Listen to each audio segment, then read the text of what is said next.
하나님의 말씀은 에스겔 28장 1절에서 26절입니다. 에스겔 28장 1절. 또 여호와의 말씀이 내게 임하여 이르시되 인자야는 두로 왕에게 이르기를 주 여호와께서 이같이 말씀하시되 내 마음이 교만하여 말하기를 나는 신이라 내가 하나님의 자리 곧 바다 가운데 앉아있다 하도다. 내 마음이 하나님의 마음 같은지 할지라도 너는 사람이요 신이 아니거늘. 너가 다니엘보다 지혜로워서 은밀한 것을 깨닫지 못할 것이 없다 하고 내 지혜와 총명으로 재물을 얻었으며 금과 은을 곳간에 접수하였으며 네 큰 지혜와 네 무역으로 재물을 더하고 그 재물로 말미암아 네 마음이 교만하였도다. 그러므로 주 여호와께서 이같이 말씀하시느니라.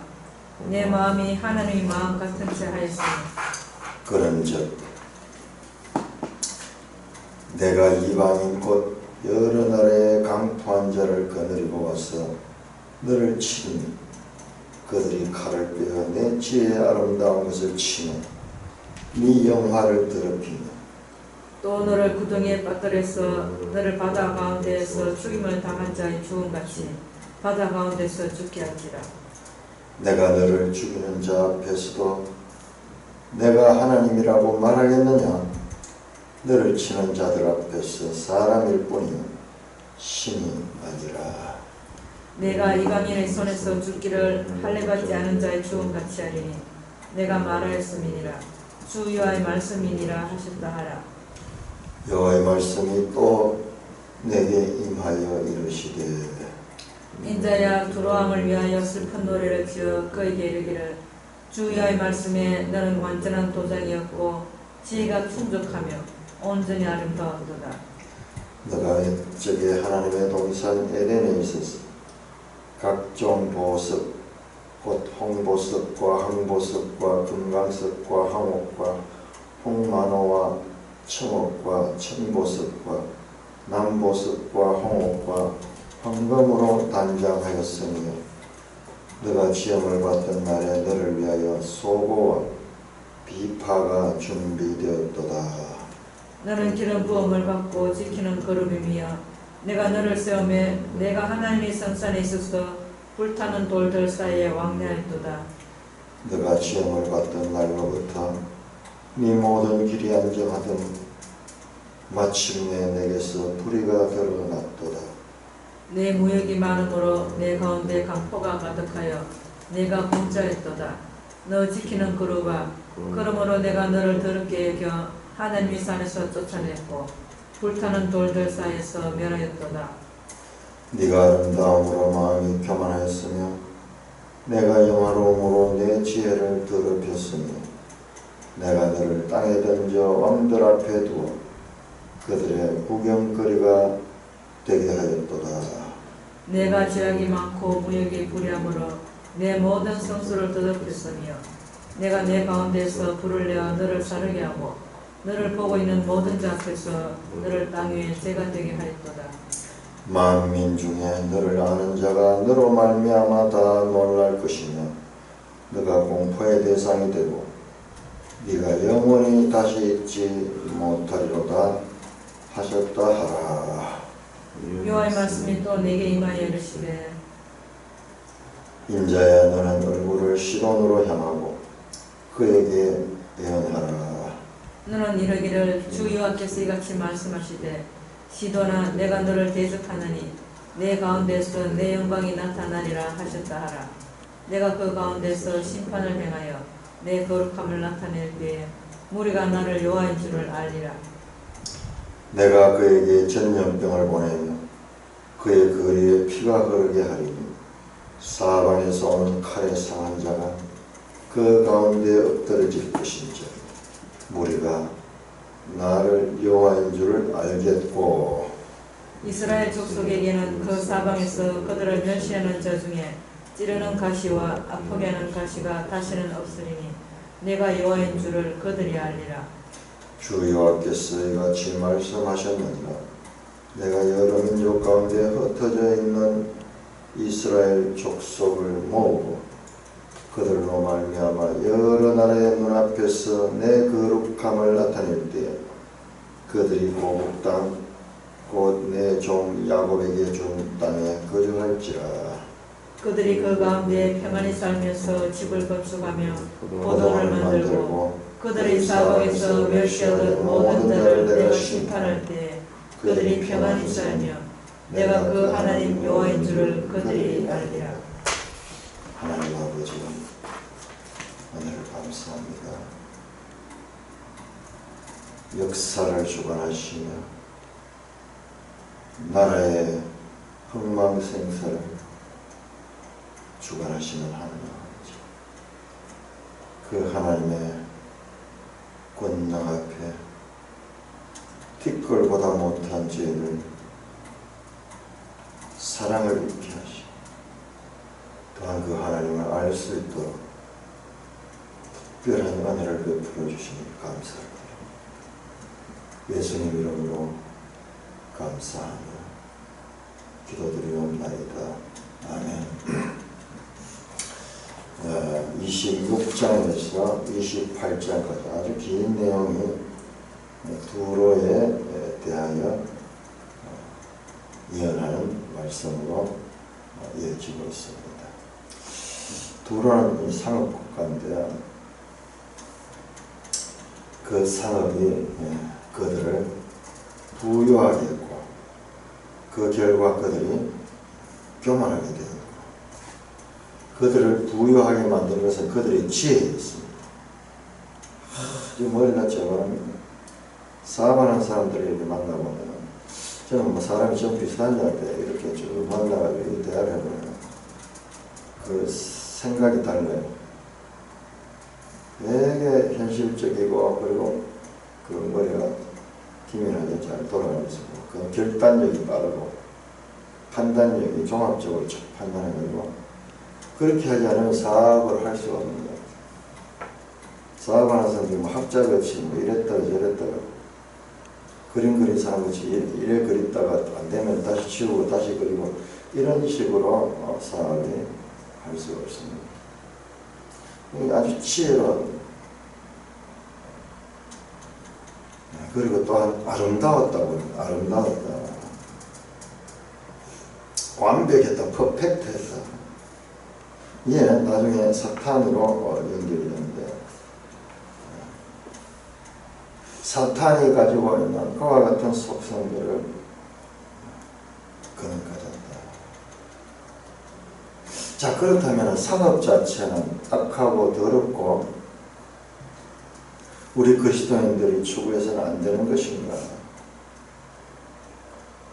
이제 그런 식으로 우리가 또한 보이고 싶다. 아, 장사는 다른 사람을 속여야 되고 그렇기 때문에 하나님이 장사를 싫어하시는 모양이다. 상업을 싫어합니다. 그럼 그리스도인들은 어떻게 사느냐? 그냥 농업이나 하고 무슨 무역이나 이런 것들은 해서는 아니다. 그렇게 하는 것은 그리스도인의 삶이 아니다. 이렇게 해석할 수도 있습니다. 이렇게 생각할 수도 있어요. 솔직히 저도 그런 생각을 가졌어요. 아, 장사는 사탄적인 거구나.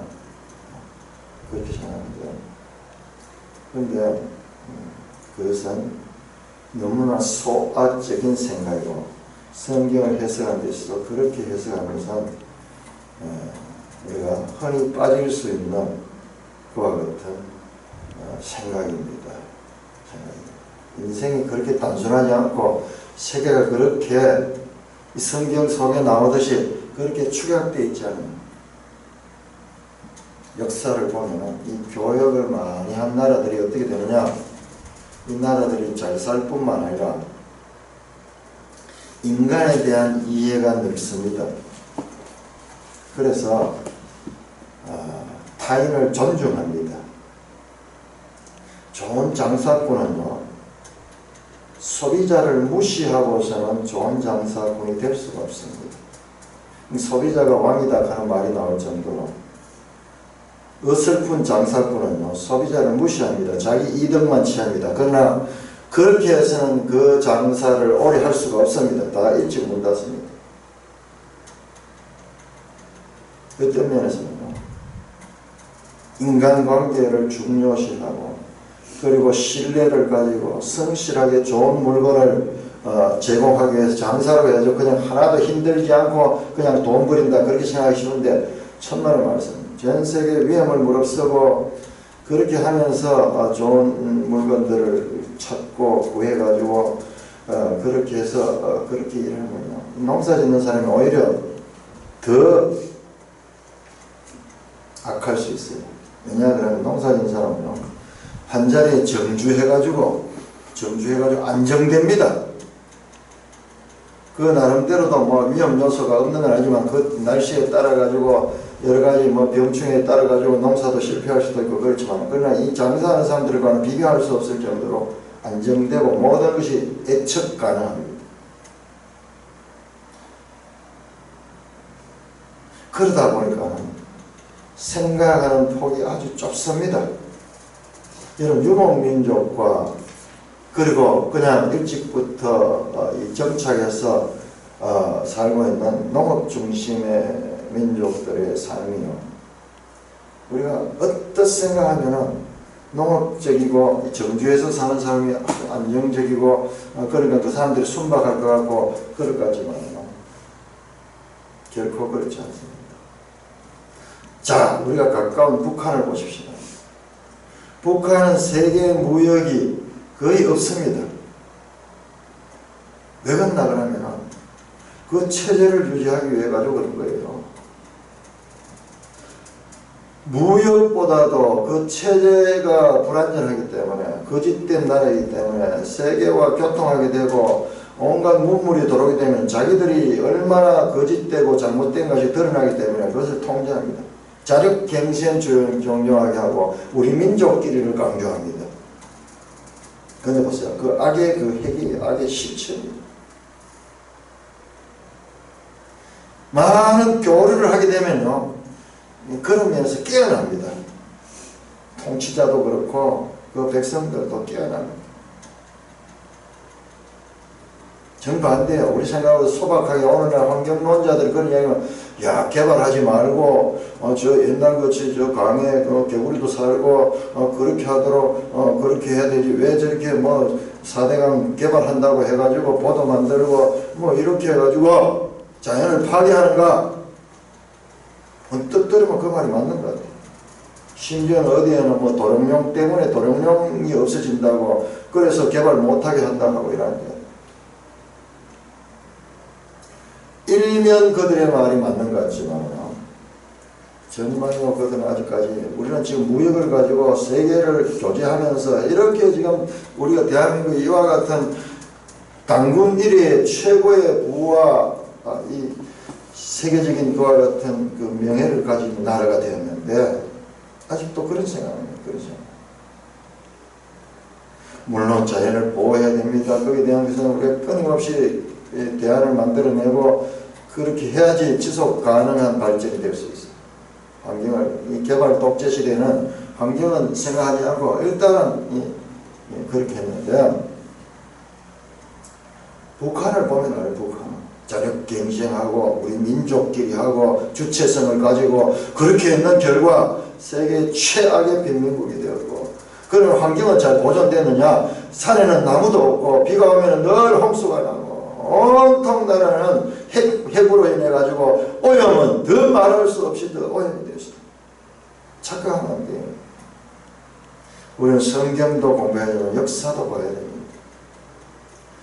우리가 이 북한과 결정적으로 이렇게 같은 민족이었고 수천 년 같은 민족이었고 그리고 우리가 북한보다 더 못 살아서 북한은 지하자원이 많았어요. 우리 초등학교 다닐 때 북한의 수풍발전소 거기서 전력을 많이 생산하고 있는데 우리는 전력이 없어요. 전력이 화력발전소 당일리 발전소 뭐 이렇게 하면서 그 수풍발전소 그 수량이 풍부해가지고 그 수력발전을 하는데 그것을 통해가지고 북한이 전력 사정이 좋아서 우리는 전력이 약해가지고요 늘 전기가 갔어요. 집에 늘 초를 다 준비해놨는데 전기가 있다가 다시 정전되고 전전되고 이 안정적이지 못해요. 안정적이지 못해서.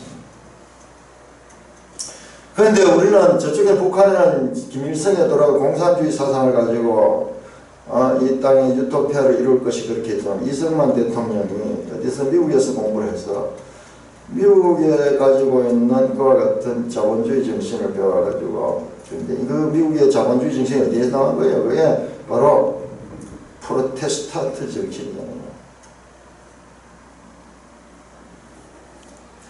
그가 자세히 미국을 보니까 세계와 통상을 많이 하면 할수록 나라가 발전하는구나. 그리고 폭이 넓어집니다. 그리고 문명을 발전, 하나님께서는 이 귀한 소재들을 한 나라에 주지 않고 여기저기 흩어놨어요. 아무 쓸모없었을 것 같은 이 석유가 오늘날 현대 문명에서 그렇게 귀하게 사용되고, 금속들도 요즘 뭐 히토리움 뭐 그런 이야기 나오는데, 그 반도체 만드는데 그게 아주 그 필요한 자원을. 그러면서 문명을 발전해 나갈 수 있도록 그렇게 하나님께서 허락하셨어요. 이 이야기를 누가 하냐, 칸트가 영구 평화론이라는 말을 했는데, 그때 국제 통상이 무역이 많아지게 되면 전쟁을 방지할 수 있다, 그런 이야기를 했어요. 왜 그러냐 하면, 무역을 이렇게 하다 보면 서로 글로벌리제이션이 되면은 이 자국 중심주의, 한 영토 속에 자기 민족 중심의 이런 삶에서 다른 나라와 교역을 하면서 기업도 막 여기저기 가게 되고 이렇게 되면은, 옛날 같으면 모든 재산은 자기 영토 속에 있지만 지금은 그렇지 않습니다. 우리 재산이 미국에 가 있고 미국 재산이 우리에도 와 있고 이러면서 기업들이 글로벌리제이션 되면서 이런 국가 간의 전쟁을 방지할 수도 있다 하는 그런 주장을 이 17세기, 18세기에 그렇게 주장했습니다.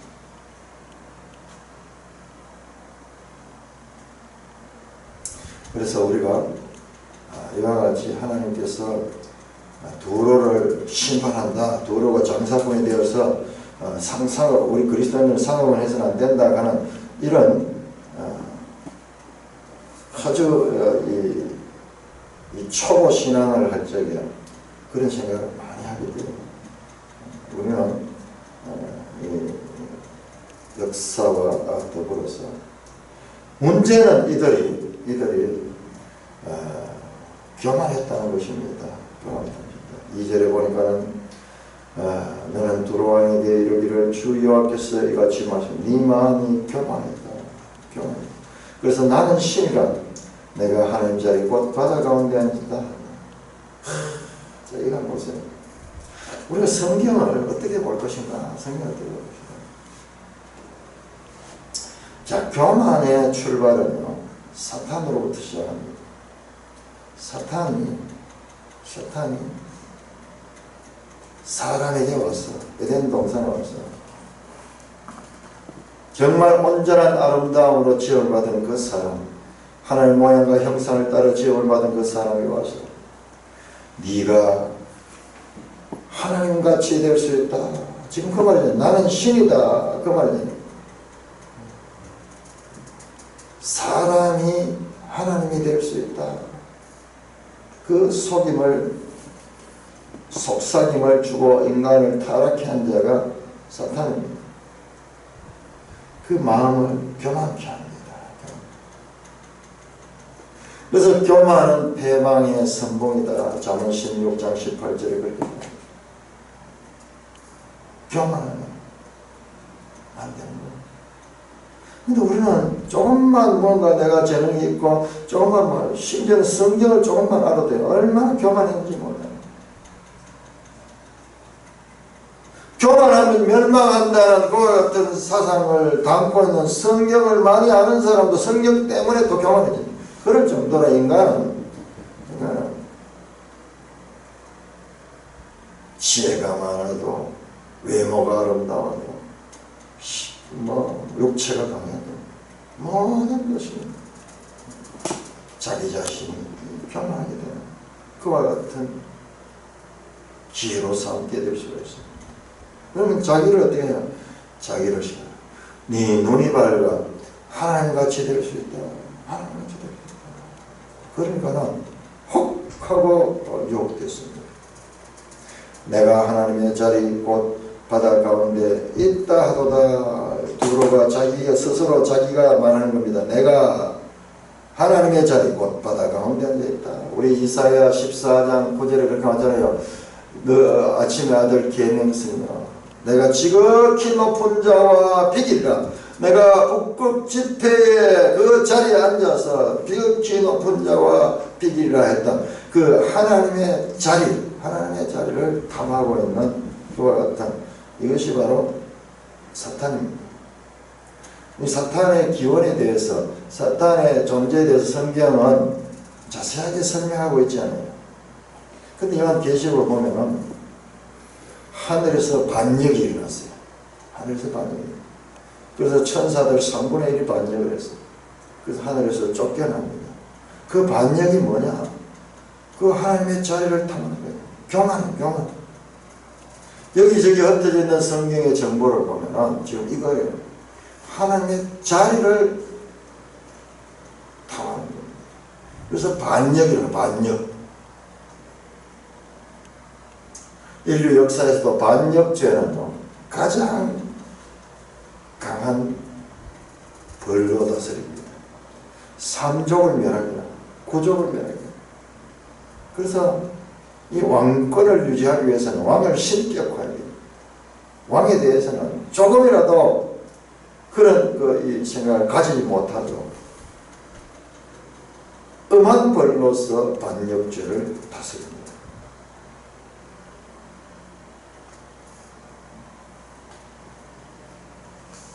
네 마음이 하나님의 마음같이 너는 사람이요 신이 아니다. 분명하게 가르칩니다. 사람과 신. 하나님은 창조주고 사람은 피조물이다. 이 착각해버립니다. 착각.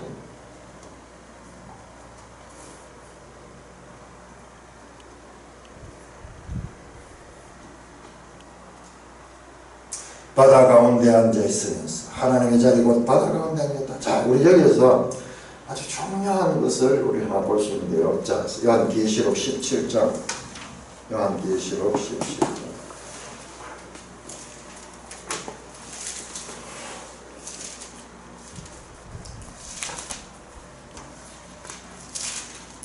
요한계시록 17장에 보면 음료가 나오는데 이게 바다에 있어요. 바다에 있어요.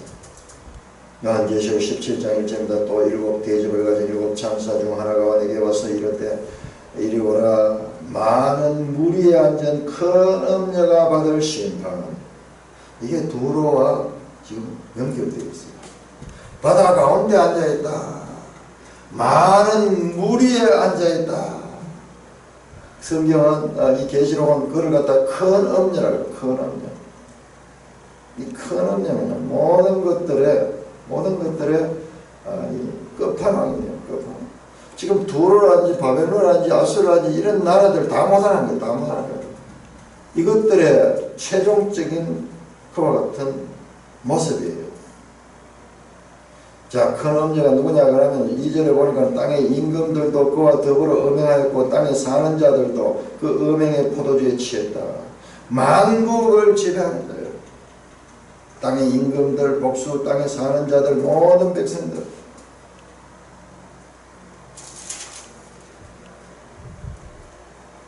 자, 그러면 그가 앉아있는 많은 물은 무엇인가?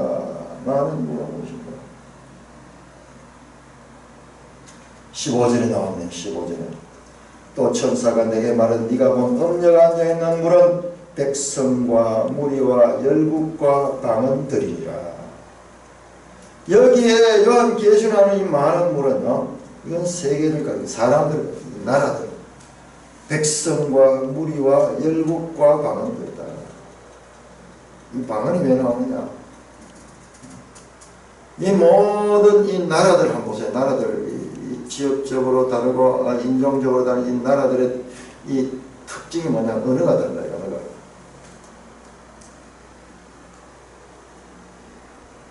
이 세상의 모든 사람을 나타낼 적에 하는 표현에 이 방언이 들어가요.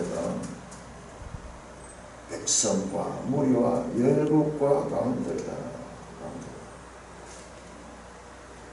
자, 오늘 우리가 계시록 28장에 나오는 이 두로는 실제로 이게 바다 가운데 있어요. 바다를 주름 잡으면서 그렇게 무역을 했고, 그 다음에 실제 두로, 신두로라고 불리는 이 성이 바다에 있어요. 육지에서 좀 떨어져 가지고 그렇게 멀리 떨어지진 않고 이 섬에다가 거기다가 이 성을 지었는데, 이 에스겔서에 나오는 실제적인 이 사건, 바다에서 무역하고 그 바다에서 이 성을 짓고 이 경관성을 이루었던 그것이 요한계시록에서는 그 같은 이미지를 빌려오면서도 이와는 전혀 다른 의미로 사용이 됩니다. 온 세상 모든 것을 가르칩니다. 그 신약과 구약의 연속성과 그 다음에 차이성 그것을 잘 해석해내야 돼요. 그걸 잘 해석해내야 돼요. 그 부분이 우리에게 맡겨져 있는 것 같아요. 2000년 교회 역사를 보면 성경을 너무나 풍류적 알레고리로 해석해가지고 성경을 오해하게 만든 해석도 많고요. 억지 해석 또는 너무나 또 평면적으로 그냥 문자적으로만 보고 그 깊은 뜻을 그러니까 알레고리 이 상징이나 뭐 이런 알레고리로 이렇게 너무 그렇게 해석이 깊이 들어가다 보니까 또 나중에 전부 잘못돼요. 그래서 이 해석을 하는 데 있어서 이 균형감을 유지하는 것이 얼마나 중요한지 모릅니다.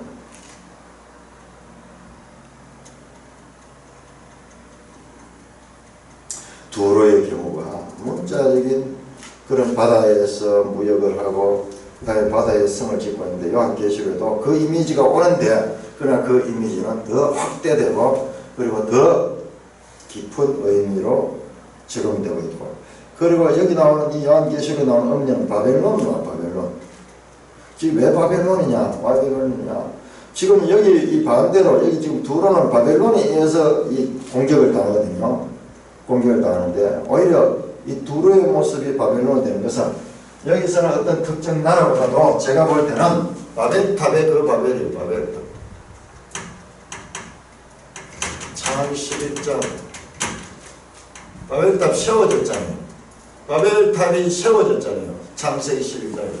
그래서 바벨성이 무너져요. 바벨탑 아닙니다. 이게 성입니다. 바벨성입니다. 바벨탑이 아니에요. 우리 탑으로 생각하는 성입니다. 바벨성 안에 바벨탑이 있어요. 바벨성 안에. 이 성이 무너져요. 계시록 18장에 이 성이 파괴됩니다. 파괴됩니다. 이와 같이 수미상관에서 인클루지오 이 관점 크게 보면 그게 뭐예요?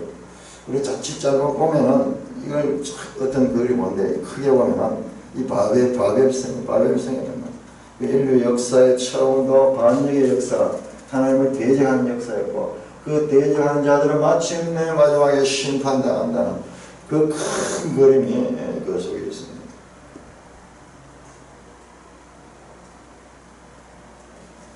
사절입니다. 네 지혜와 총명으로 재물을 얻었으면 건강을 곳간에 저축했다.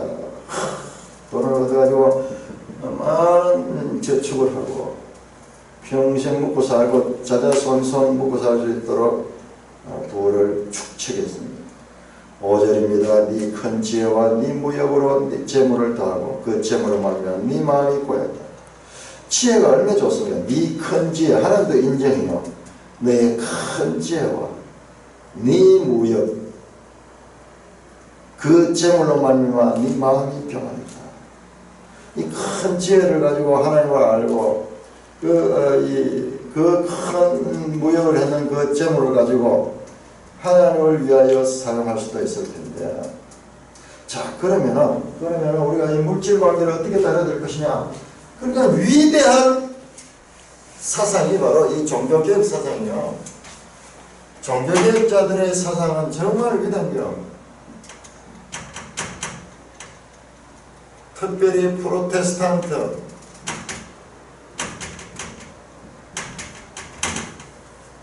사상이죠. 이 성경에서 나온 이 프로테스탄트 사상은요, 이 물질을 그냥 피하고 금욕주의적으로 물질은 악하고 더럽다 이분법이 아니라 이 물질을 통해서도 하나님 앞에 영광 돌릴 수 있는, 그러면서 인간의 삶도 더 윤택할 수 있는, 물질을 축적해가지고 그 물질만 바라보고 살면 물질도 하나의 종으로 생각하고 물질도 하나의 수단으로 생각하고 이 물질을 통해서 계속해서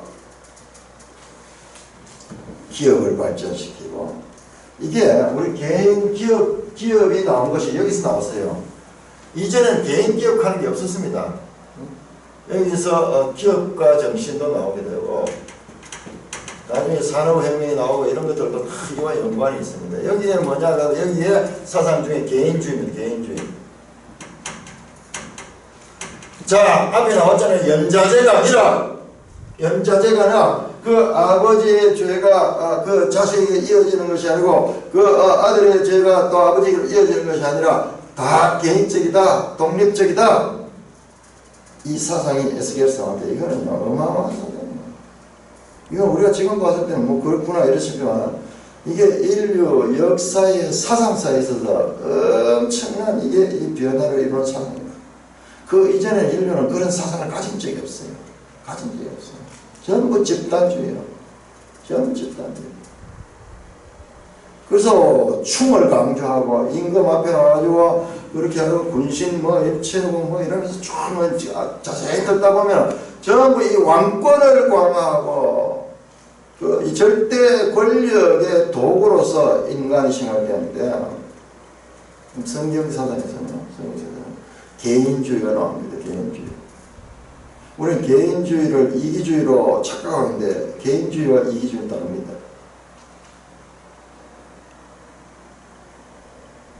여기에서 뭐가 나오는 인권이 나와. 인권. 그전에 집단주의에는 인권이 없습니다. 인권은 집 전체를 위해 가지고 개인의 인권은 무시돼요. 무시돼요.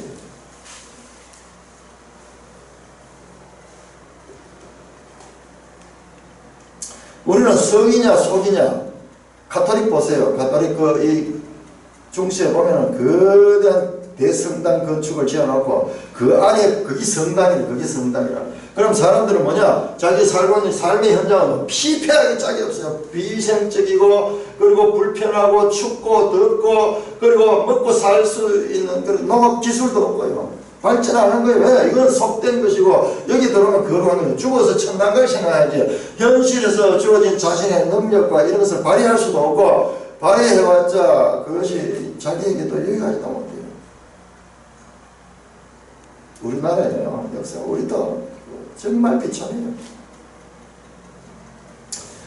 여기 우리나라 조선시대 때요. 조선시대 때 임진왜란 무렵에요.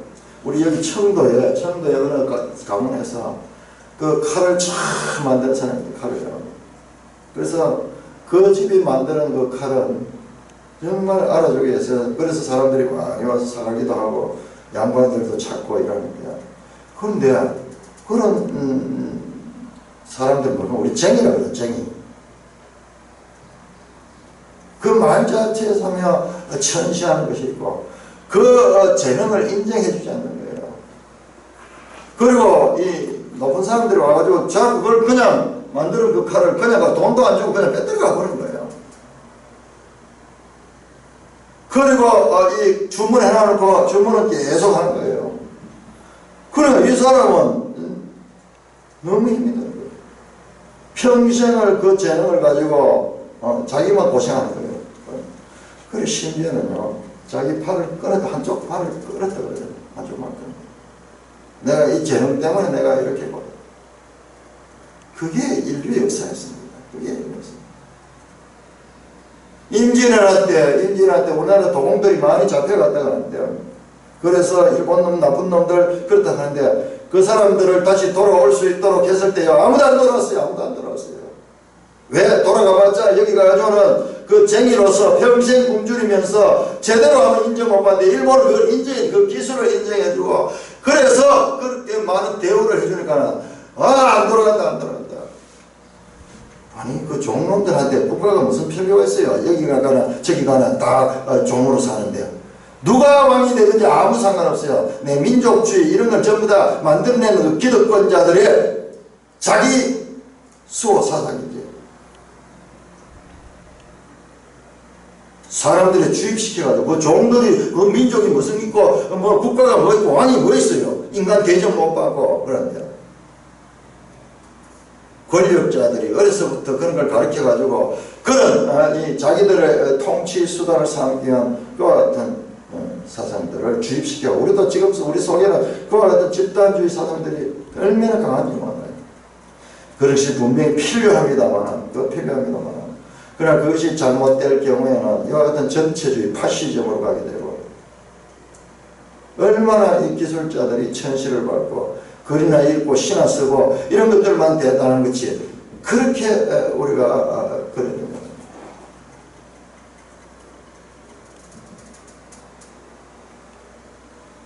자 그래서 그냥 7절입니다. 7절 그런 자 이와 같은 이 두로의 교만 마음이 교만했다. 그 마음과 교만이 계속 반복돼요. 네 마음이 교만해요. 네 마음이 하나님 마음같이 있고 마음이 교만했다. 문제가 뭐냐? 문제가 마음이다. 마음.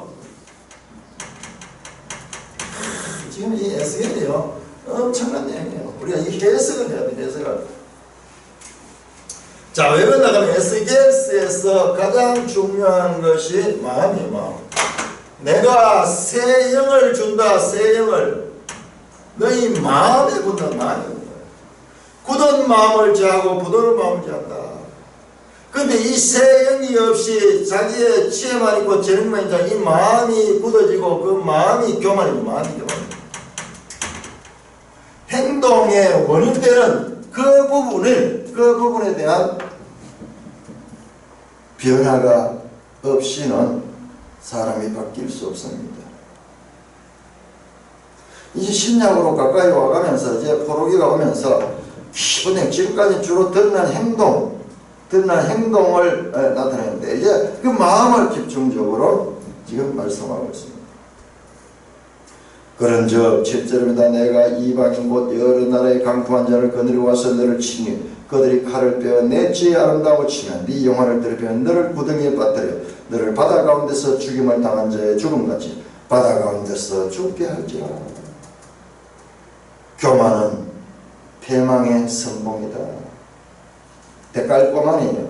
7절을 중심으로 2절에는 화려한 모습, 그 다음에 그 이후에는 멸망하는 모습. 바벨론과 여러 나라의 강포한 자를 거느리고 왔어. 자, 여기 중요합니다. 내가 이방인 곧 여러 나라 복수로 되어 있습니다. 복수로. 지금 역사적으로 바벨론 한 나라예요. 바벨론. 그런데 이 바벨론을 비롯해서 여러 나라라고 말합니다. 이게 도로의 멸망을 이해하는데 아주 중요합니다. 이 도로는 바벨론이 공격을 했는데 이게 쉽게 무너지지 않았어요. 쉽게 무너지지 않아서 제가 역사적인 자료, 이 전쟁사, 성경과 고대 전쟁하는 전 책들이라든지 이 전쟁에 보면 이 바벨론과 두로의 전쟁사가 나오는데요. 이 두로가 저항을 해가지고 이게 무너지지 않았어요. 13년 동안 공격했어요. 13년 동안. 그런데 완전히 제압되지 못했어요.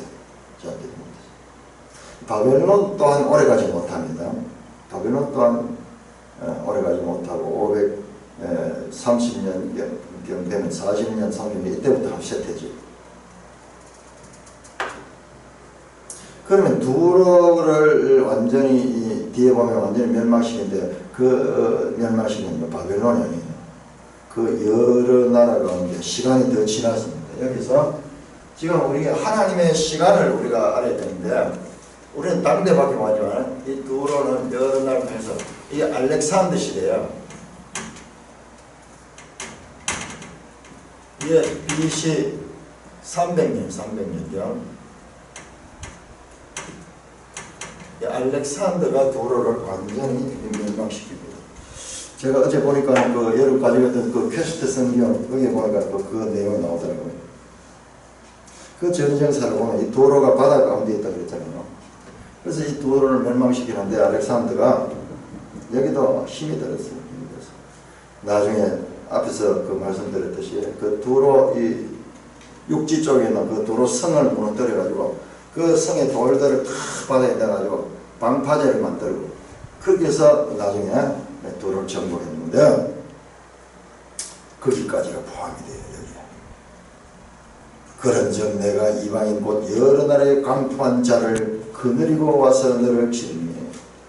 와, 두로는 바벨론 느부갓네살에 의해서도 공격을 당했고 그 다음에 그리스의 그 알렉산드에서도 공격을 당했고 그러니까 인류 역사상 가장 강대한 그 같은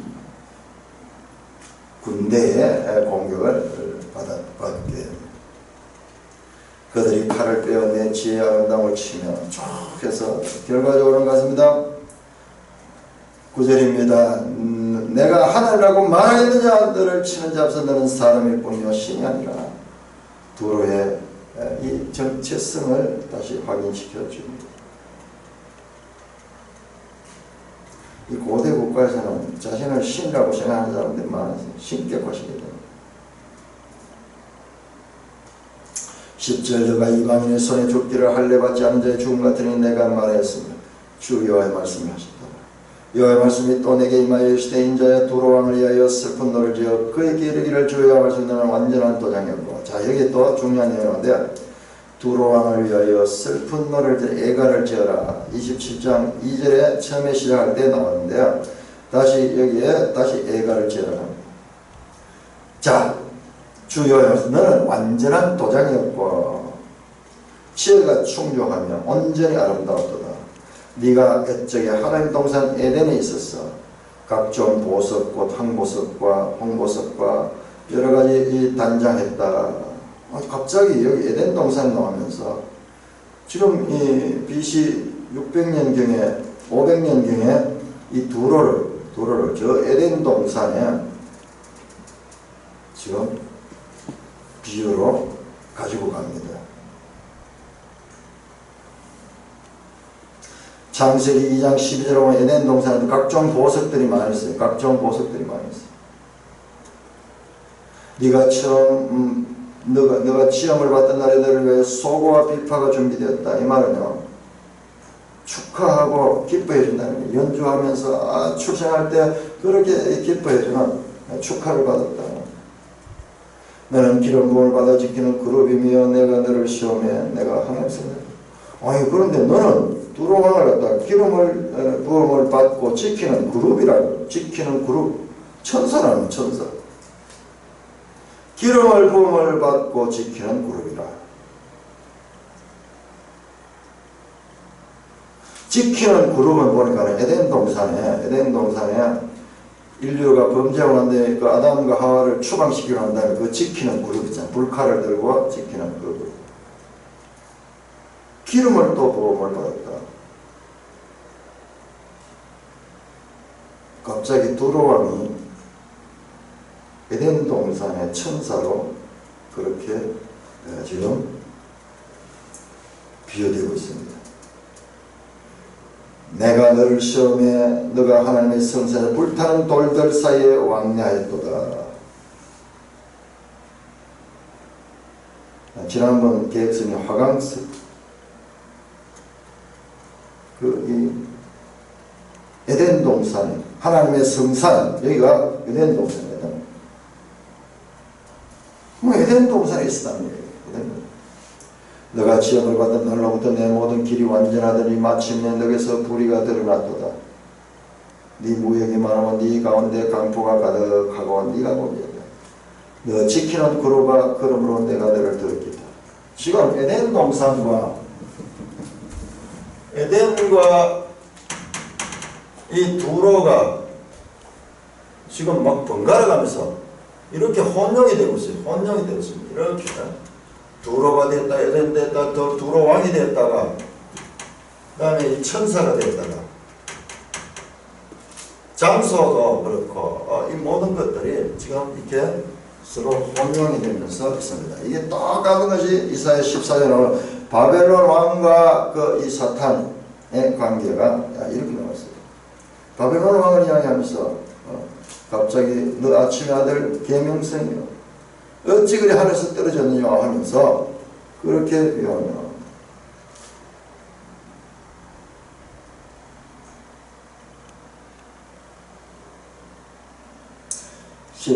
16절입니다. 너 지키는 걸어봐 걸음으로 내가 너를 들길 하나님 산에서 쫓아내고 불타는 돌들 사이에서 멸했다. 에덴 동산에서 쫓겨나고 거기서 없어졌다. 17절 너가 아름다움으로 마음이 교만했으면 네가 영화로우면서 내 지혜를 더럽으면 내가 너를 땅에 던져 왕들 앞에 두어 그들이 구경거렸다. 네 죄악이 많고 무역이 불의하면서 네 모든 성소를 내가 네 가운데서 불을 내어 너를 사랑하고 보고 있는 모든 자 앞에서 너를 땅에 죄가 되게 하였다.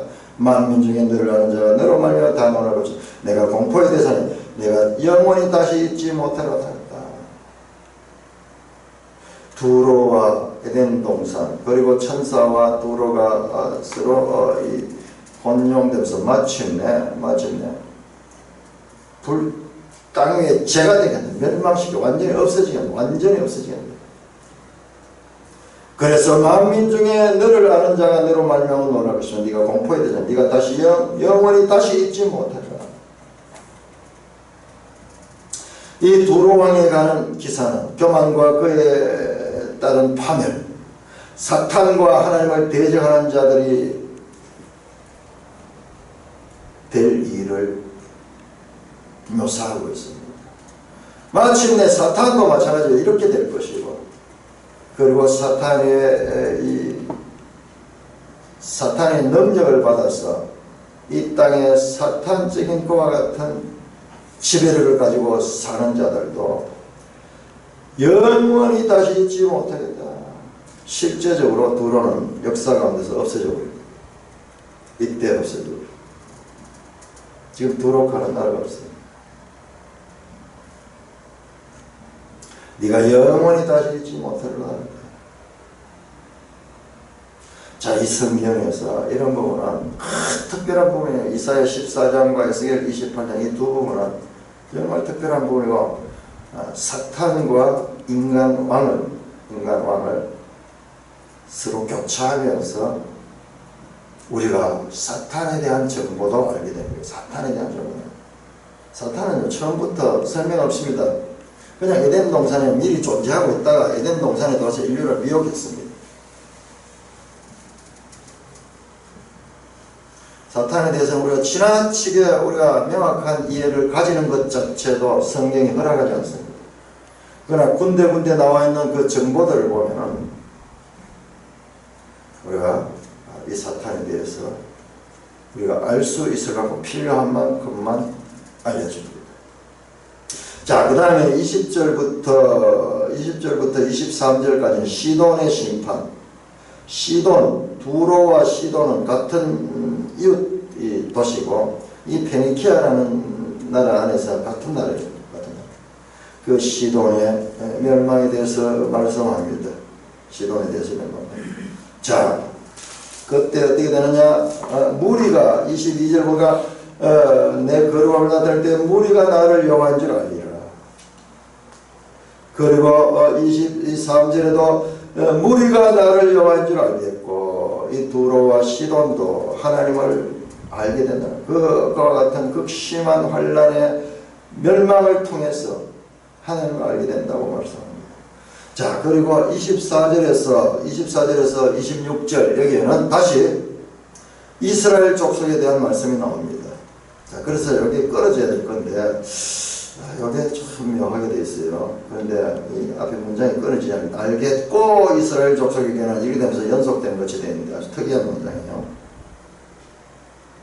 자, 다시 이스라엘 족속의 회복에 대한 메시지가 나옵니다. 두로와 시돈의 멸망과 더불어서 이스라엘 족속은 반면에 이스라엘 족속은 그 사방에서 그들에게 멸시하는 자 중에 찌르는 가시와 아프게 하는 가시가 다시는 없으니 내가 주여한 줄 그들이 알리라.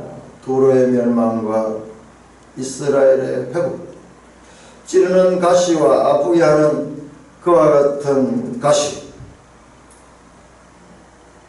다시는 없게 된다. 그때 내가 주여한 줄 그들이 알리라. 주여 아까 제가 지금 말씀하셨느라 내가 여러 민족 가운데 흩어져 있는 이스라엘 족속을 모으고 그들로 말미암아 여러 나라의 눈앞에서 내 거룩함을 나타낼 때 그들이 고국 땅 곧 내 종 야곱에게서 준 땅에 거주할지라.